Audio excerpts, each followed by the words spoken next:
Good Tuesday afternoon, everybody. Welcome to a Russo'sBrand.com live YouTube chat. I hope everybody is having an exceptional day today. If you don't know me, let me formally introduce myself. My name is Vince Russo. And if you go by facts and if you go by numbers, I am the most successful wrestling writer, not only in the history of the WWFE, but also in the history of TNA Impact Wrestling. For as many as you marks want to call me quite disturbing names and try to slander me and drag my name through the mud and belittle me and discredit me, I think people forget that there was a time where TNA was doing 2 million viewers a week. Yes, 2 million viewers a week. And how could I possibly come on here and say that if that's not a fact? Because any of you can do the Google right now and look at the history ratings at TNA. And you will see that at one point TNA was drawing 2 million people. And as far as Raw is concerned, not even close. Not even close, bro. No one has come even close to what was achieved during the Attitude Era. And believe it or not, there is a good reason for that. And we are going to examine that. We're going to talk a little bit about that today. Guys, listen, man, if you're watching this free, please subscribe to this YouTube channel. If we get that subscription number up, it really helps us out for positioning, for algorithms, and all that fun stuff. If you go there and you subscribe, please hit the like button. Everything you could do to help support us. I also want to remind you guys that we have a couple of paid programming platforms. And why do you charge for a podcast, Vince? Why aren't you free like everybody else? It's real simple. Because I am not going to be censored like everybody else. I am not going to censor myself. I am not going to be afraid that others are going to checkmark me or shadow ban me or cancel me. That's why I invested 5 figures, a lot of money in being behind a paid wall, because being behind a paid wall at russosbrand.com secures me and my guest and my co-host of saying exactly what we want to say. I don't depend on sponsors. I don't depend on advertisers. I depend on you. And if you stand high atop that mountain of freedom of speech, then please support my channel, because that is what I represent. And yes, I will die on that hill before others shut me up. And let's face it, bro, this is the reason why, with my spectacular track record, that's the reason why I'm blackballed from the wrestling industry, because I don't come on here candy coating anything, kissing anybody's ass, looking for a job. You know why? Because I don't want one. I don't need one. Russo'sBrand.com has been in business for 8 years now. And I am my own boss, and nobody tells me what to do, and I don't have to deal with the politics of the world of professional wrestling. As a matter of fact, dare I say, this is probably the best job I've ever had in my life, because of the freedom and because I get to be me. And let's talk about being me And let's talk about how I achieved what I did in the wrestling industry as a writer. First and foremost, guys, much to some of your chagrins. Also, I want to add, please, guys, feel free to send donations, super stickers during this chat. I will pull you up and put you right here on the screen. Whatever you want to ask me, I will address.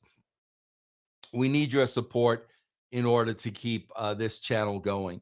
But much to the chagrin of some of you, let me start with the fact that I do have a degree in journalism. I actually went to school and I learned the trade of journalism. I didn't just label myself a writer and a journalist. I actually have a degree in the topic. So let's start with that, bro. Let's start with a formal education as a writer.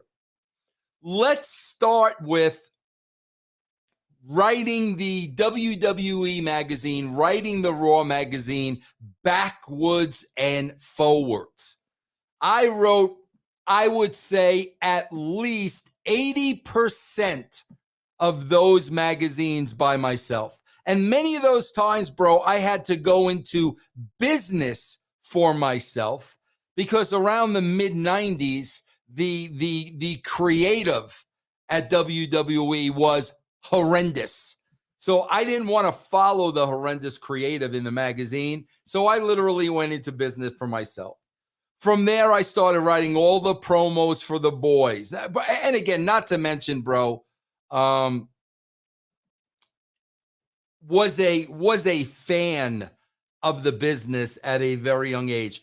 Not Mark, not obsessed, just a regular, normal fan. So I saw my share of wrestling. Then I started writing the promos, bro, for all the boys of I'm coming to a town near you. Every single one of them, bro. And I would produce the boys, cutting these promos, running my verbiage on a teleprompter, producing them.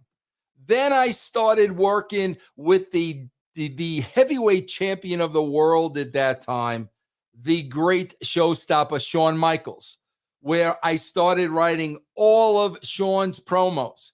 Went over to the TV studio. Everything was on a teleprompter, produced Shawn Michaels. Then I started working on the individual characters, bro. Then I was given the Goldust character. Vince had a very sketchy idea of who this character was.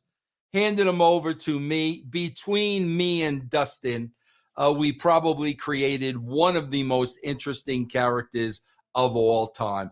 Then I would write and I would produce the vignettes, whether it's Undertaker in a graveyard. They used to do vignettes back then, bro. Back then, they weren't lazy asses. We used to go on vacation before TV, after TV, in the morning of TV, the night of TV. We used to go on vacation and shoot all kinds of really good stuff, bro. But unfortunately, that took effort, bro.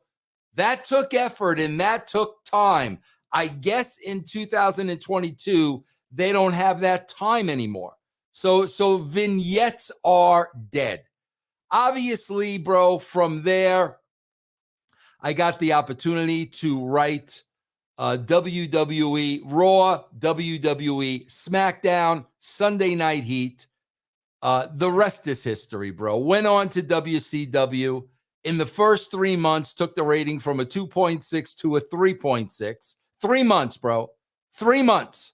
From a 2.6 to a 3.6. The numbers are there for anybody to look up. And then, of course, 2 million people at TNA.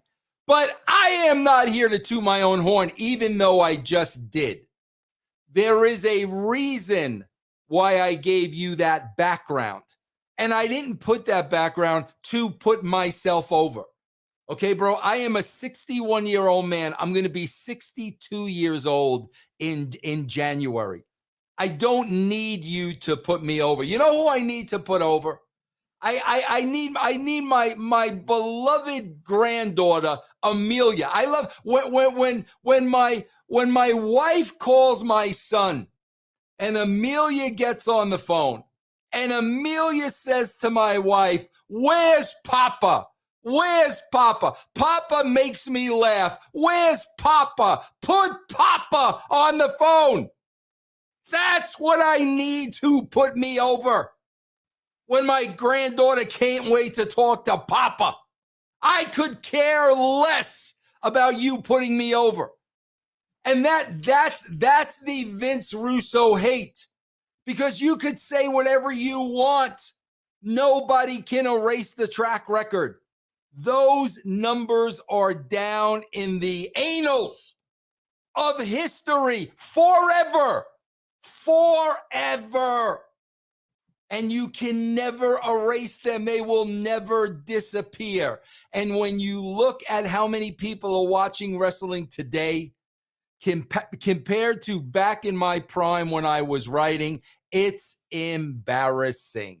And if you really want to believe people are watching this show on their phone or however else they're watching it, then believe it.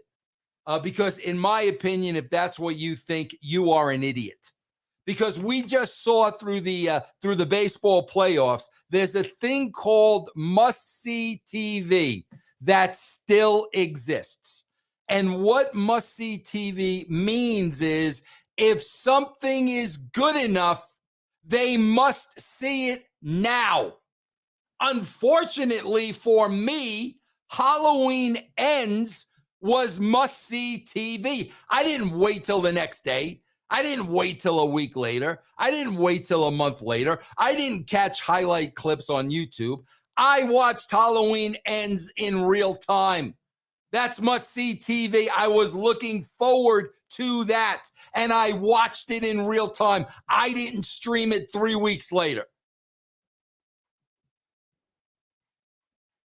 Must-see TV is alive and well. If it's worthy, you're going to want to see it first run. If not, it doesn't matter. It doesn't matter if you watch it the next day. It doesn't matter if you watch it the next week. It doesn't matter if you watch it at all. So let's stop with the BS that, because if ratings don't matter, bro, and if numbers don't matter, then why are people like Uncle Dave Meltzer still covering the ratings and the numbers? Why every single day after Raw, after SmackDown, after Dynamite? I'm not even going to say Rampage because that's going to be off the air any week now. But why the following day are the ratings and the numbers being reported all over the place? Why, bro? Bro, either they matter or they don't matter. And if they don't matter, then you're not going to report on them. And not only that, bro, try telling these television networks that the ratings and the numbers don't matter. Go tell that to Fox. Go tell that to USA Network. Go tell them the ratings and the numbers don't matter. Because that's the bottom line, bro. The bottom line, it's an excuse. It's all an excuse. There is always an excuse. People are watching it differently. My favorite from Triple H, it's a different time. The NHL playoffs was on last night. The curling championship from Czechoslovakia was on the same time as Dynamite. It's always an excuse. There'll always be an excuse. And I don't deal with excuses well. You know what I say, bro? Instead of making excuses, do better. It is that simple. Do better. Try harder. Work smarter. But no, bro, none of that.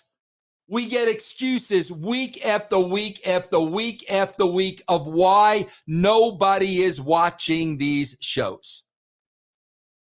And I'm going to sum that up for you today because it's very easy to understand. And that is why I gave my track record. I want to thank Vance Stevenson for a $1.99 super sticker. Thank you, Vance. Thank you very much. Let me bring Vance up on the screen to acknowledge him because I appreciate that. A lot of comments, bro. If you really want to get on here and you want to ask me something, then there's going to have to be some type of a donation, bro. Because guess what, bro? I need to make a living here. Where are you, Vance?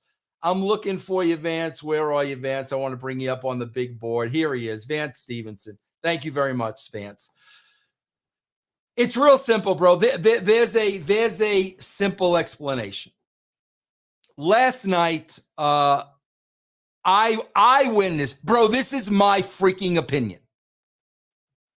I witnessed what I thought was one of the worst Raw endings in history. In freaking history. And I witnessed an ending where the people involved in the show, the producers, the writers, Trips, Vince, because I am convinced after last night's show, Vince McMahon is still involved. This was a Vince McMahon show from beginning to end. But what they basically told you with the ending of the show was, we don't care. We don't care. We'll put anything out there. It doesn't matter. You know why? Because the audience we have will watch anything.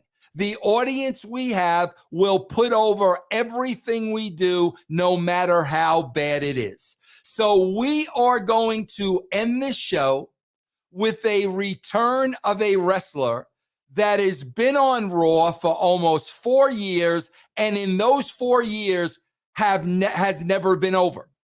That's going to be the finish of the show. We're going to have a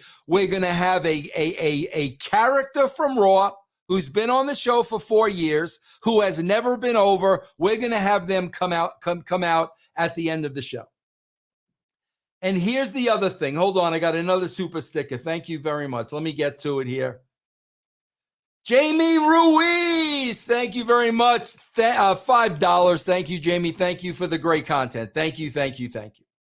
And let me prove to you how Nikki Cross, the character, they haven't been able to get over in 4 years. And this is not Nikki Cross's fault.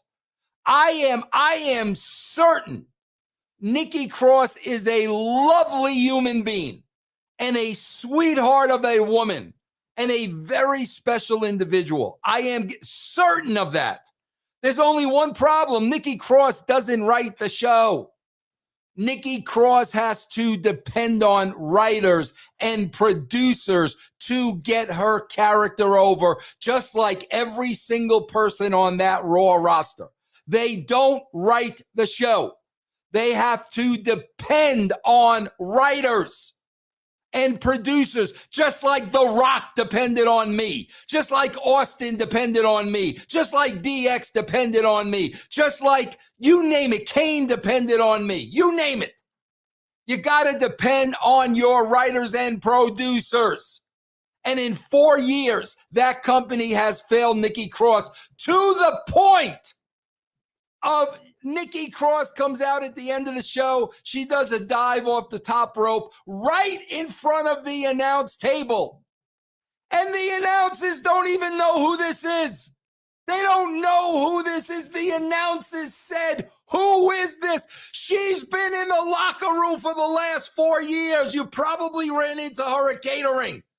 This is Nikki Cross. If the announcers don't know who Nikki Cross is, I'm supposed to care. But that is my point. And that is why I gave you the buildup. Another super sticker, RJ Scum. Do you think Gargano is too small? Yes, RJ Scum. Who is Johnny Gargano going to beat up? Who, bro? Who? Urkel? And I don't know. Urkel might go over. Here is the problem, bro. I don't care if it's Triple H. Okay, bro, show me your degrees in writing. Show me your resume in television writing. Show me what you've done. Because I'll say this till I go to the grave. Everybody, bro, listen, nobody can be a wrestler. You got to be a very special breed and a very special animal to be a professional wrestler. I am the first one to say that. Now, regardless, even though I was WCW World Champion, and rightfully so, I would never claim to be a wrestler. I could not be a wrestler. I could not live that lifestyle. I could not put my body through the wear and tear these guys put them through. I could not play the political game. I could not put up with the horrible creative. I could never be a professional wrestler. All the kudos to them, bro. It really takes a special person. However, anybody can write a television show, bro. Anybody can write a television show. The son of a billionaire, bro, can write a television show. And why? Because, bro, he was booking when he was 10. That's the experience of Tony Khan.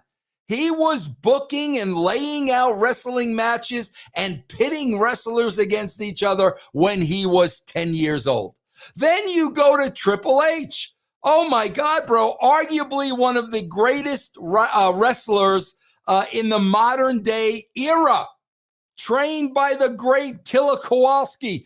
Came up through the ranks. One of the greatest wrestlers that the business has ever seen. Okay, bro. How does that qualify you to write television?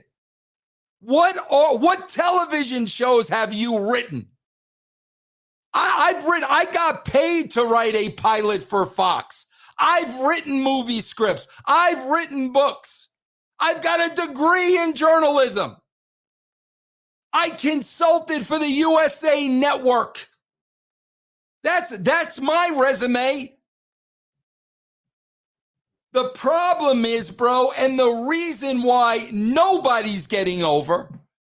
Do you honestly believe that in yours and mine lifetime, do you honestly believe in our lifetime Ali is going to get over?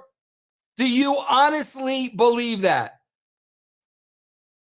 I got another super stick here. You guys are awesome. SSG Constantine X1, thank you. Props for predicting the Phillies winning the L. Yes, bro. How about that? I'm not even talking about my baseball prowess. Where at the beginning of the year, I said the Phillies were going to the World Series. Go back and watch on this channel. What is your resume, Triple H? Road Dogg, what is your resume? Michael Hayes, what is your resume? What is your resume that you know how to write characters and storylines and dialogues and scenes? What is your resume? Being world champion 8 times is not equal to being able to write successful television that the masses want to watch. And that is being proven right now. You know, everybody's talking about, and listen, I got nothing against Triple H. I loved working with Triple H. Yeah, listen, I have not had a conversation with Triple H since 1999. But I could tell you this. The Triple H I worked with was a joy. I love working with that guy. He was a student of the game. He was very smart. He would challenge me. He would push me. This isn't about Triple H. This is about, bro, because you've been a successful wrestler and put anybody in this spot. I had to go through this with Jeff Jarrett because you were a successful wrestler. You now think you can be a successful television writer, and you can write a successful television show on primetime TV because you won a lot of fake fights. I'm sorry, bro. The qualifications are not there. And that is why nobody is getting over. Nobody. They don't know how to get people over. This is not on the talent. Look at Elias, that poor slob. Bro, they do something with Elias, then they forget him. Then we bring him back for a couple weeks, then he goes home. Then he comes back as the twin brother, then he leaves. Then he comes back and we put him in a nowhere spot, and on and on and on and on and on. And week after week after week, those in charge of creative are proving over and over and over again they don't know how to get wrestlers over. They don't have a clue. They know nothing about character development. They know nothing about storylines and 2-month arcs and 12-week stories. They know nothing about any of this stuff. So what does that equate to, bro? I'll tell you exactly what it equates to. The only customers of this show are the wrestling marks. And those wrestling marks are watching the show for the fake fights. That is why you're getting a match between Ali and Seth Rollins. So the marks can tell you how great this fake match, fake fight is going to be. Triple H, Tony Khan are catering to an audience that they already have. Do you know how ridiculous that is, bro? I'm going to spend all my time, bro, catering to an audience that we already have. Forget the rest of the world, bro. Forget the masses. Screw the masses, bro. We're going to cater to the marks. You know why? Because that's what we know. Wrestling. We know wrestling. And you know what, bro? Wrestling is only going to take you so far. And you know, nobody's talking about this. With the new regime at the WWE, do you know that this past Friday's SmackDown drew a lower number than last year at the same time when Vince McMahon was writing this crap? A lower number than last year. Nobody's talking about that, bro. Nobody talks about any of this stuff. Hold on, bro. I got another super sticker and I want to put my friend over here. Sure Shot Sav. $2 donation. Thank you. Keep the awesome coming, Vince. You the man. Yeah, nobody's talking about that, bro. You know why? Let me tell you why nobody's talking about it. Because the marks don't want it to change. The marks want it to be theirs. And they don't want to share wrestling with the rest of the world. And Tony Khan and Triple H are falling right into this. And nobody is getting over. Do you know, bro? There was a match last night, and the angle of the match was the macaroni and cheese in North Carolina. That was the angle, bro. That was the angle. They built this serial killer, Loomis. They built this guy. He's showing up everywhere. He's breaking into Miz's house. He's scaring the hell out of the Miz. All of a sudden, last week, Miz beats him down with a chair. And guess what, bro? Loomis is laid out. Loomis is dead. The monster is dead. The psychotic serial killer is dead. There was no comeback. And let's add to that, bro. This week, Loomis isn't even on the show. Bro, that's like having Halloween Kills, and we're going to do Halloween Ends without Michael Myers. He's not going to be in this movie. So, bro, you have killed the serial killer wacko. You've killed him. A chair grounded him. He never made a comeback. And now I guess this week he's home licking his wounds. And bro, let me tell you something. I don't know if the Loomis, I don't know if the dude is, and first of all, I'm a big fan of his. He doesn't write the show. He doesn't write the show. Sam Shaw. I don't know, bro, if Sam Shaw has COVID. He very well could have COVID. He very well could be sick. You know what, bro? You got this. Every freaking talent has this, bro. Worst case scenario, you shoot a video and send it in, and you explain why he's not on the show. Not that difficult. Dwayne Hathaway, $5 super sticker. Thank you very much. So they have already succeeded in killing Loomis. How do you kill a monster? How many movies did Michael Myers come back in? They're supposed to be psychotic, crazy. They don't feel pain. And bro, you can go up and down the freaking roster with every freaking person on the roster. Bro, the number one key to getting any talent over, the number one key is they need to have exposure on the show every single week. And there are many different ways to get them exposure. Many different ways, bro. They could have a match.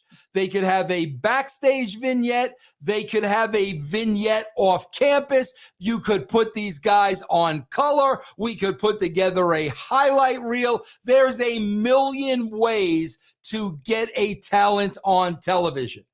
But I'll tell you what, bro, the number one key is they have to be on each and every week. You need consistency. And you need to be a television writer to understand that. You need to understand every format needs to have a beginning, a middle, and an end. And that beginning, middle, and end needs to be weaved throughout the entire 3 hours. There is a craft to that, bro. I'm not going to know how to do that because I won the world title 10 times. I'm not going to know how to do that because I was booking fake cards when I was 10 years old. And last night, bro, the most elementary thing of all, the show can suck to high heaven. Give me a cliffhanger. Give me a reason to come back next week. The show ended on Nikki Cross. Really, bro? Nikki Cross, who you have failed time and time and time and time again, is now my incentive to come back the following week. Bro, here's how clueless they are. Since everybody is start, stop, start, stop, start, stop, start, stop, start, stop, start, stop. Here's how clueless they are. They don't know how to end last night's show. Bro, you're in Charlotte, North Carolina. How about you end last night's show simply with bringing Charlotte out to the stage? How about that, bro? I think Charlotte coming out to the stage, why is she here? And going off the way with that is a million times more effective than a character you haven't been able to get over in the last 4 years. And then Charlotte's not ready. Bro, it doesn't matter. You are starting and stopping every single talent on this show. So what? You bring her out and then she comes back 3 weeks later. Where was Bobby Lashley last night, bro? I am so sick of anybody can write a wrestling show. Yeah, bro, and that's why the numbers have gone in the shitter. Southie 96, thank you very, very much for the super sticker, my friend. So, guys, you listen, there's a million other podcasts you could turn into if you want fluff and if you want unicorns and rainbows, and they're going to kiss the ass of the WWE and they're going to kiss Tony Khan's ass so they could be part of the scrum, and maybe Triple H will have them on a conference call. Bro, I don't give a shit about any of that. You know what I give a shit about, bro? I give a shit about the millions and millions and millions and millions of casual wrestling fans who used to love this form of entertainment, and now it is unwatchable. That's who I care about. The millions and millions and millions of fans you lost after the Attitude Era because you made the decision to cater to these marks. And for me, bro, whether I get blackballed, whether nobody in the wrestling business ever talks to me again, who gives a shit? Because the wrestling business, bro, is built on con men. It is built on liars. It is built on workers. And guess what? The truth doesn't work. The truth doesn't work in the wrestling business. And you just got the truth from me. Guys, if you liked what I just said, subscribe to this channel, YouTube. It is free. Like it, bro. You want more of the truth? This is one of the very few places you're going to get it. Check out russosbrand.com, patreon.com, Russo TWC. I will see you guys Friday morning.